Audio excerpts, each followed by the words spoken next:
देख, मैं यहीं तेरे मंदिर के बाहर खड़ा हूँ। ठंडी बारिश में भीग रहा हूँ। जल्दी आ बेटा, मुझे बचा ले।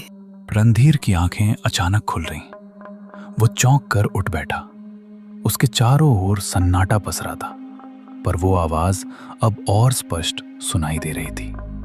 अजीब बात यह थी कि वो आवाज किसी और की नहीं, बल्कि उसकी अपने पिताजी की आवाज जैसी लग रही थी। ये आवाज पिताजी की लग रही है, लेकिन पिताजी यहां कैसे हो सकते हैं? नहीं, ये सच नहीं हो सकता। वो तो गांव में थे। पर अगर सच में वो हैं, तो मैं कैसे अंदर बैठा रैंक रहूं? हे बजरंगबली, अब मैं क्या करूं? बाहर जाऊं या नहीं? रणधीर का दिल जोर जोर से धड़कने लगा, मानो उसकी छाती से बाहर निकल आएगा। डर और जिज्ञासा दोनों उसके मन में एक साथ उमड़ने लगे। रणधीर उठ खड़ा हुआ और धीरे धीरे मंदिर के दरवाजे की ओर बढ़ने लगा। उसका हाथ दरवाजे की ओर बढ़ रहा था, जबकि मन भीतर से कह रहा था, शायद बाहर अगर पिताजी हैं और अगर सच में उन्हें मदद चाहिए तो मैं कैसे ना जाऊं। तभी अचानक किसी ने उसका हाथ कस कर पकड़ लिया। रणधीर सिहर उठा। पीछे मुड़ा तो देखा साधु महाराज उसके पीछे खड़े थे। उनकी आंखों में गहरी गंभीरता और एक अनकहा डर झलक रहा था। रुको बेटा, एक कदम भी बाहर मत रखना। मैंने तुम्हें पहले ही चेतावनी दी थी। जो आवाजें बाहर से आती हैं वे इंसान की नहीं होती। महाराज, पर वो तो सच में मेरे पिताजी की आवाज है। वही पुकार रहे हैं मुझे।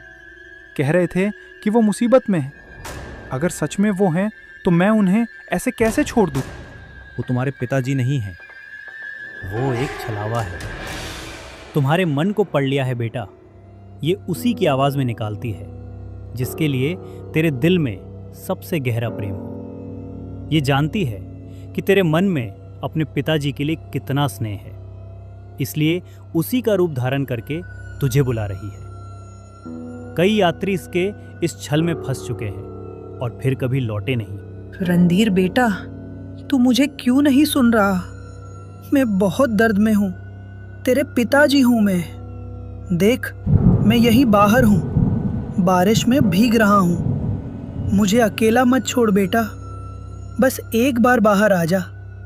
अगर तू नहीं आया तो मैं बच नहीं पाऊंगा। महाराज, छोड़ दीजिए मुझे। वो मेरे पिताजी हैं। उनकी आवाज में पहचानता हूँ। आप समझ नहीं रहे। वो मुसीबत में हैं। मुझे उनकी मदद करनी ही होगी। कृपया जाने दीजिए। मैं उन्हें ऐसे नहीं छोड़ सकता।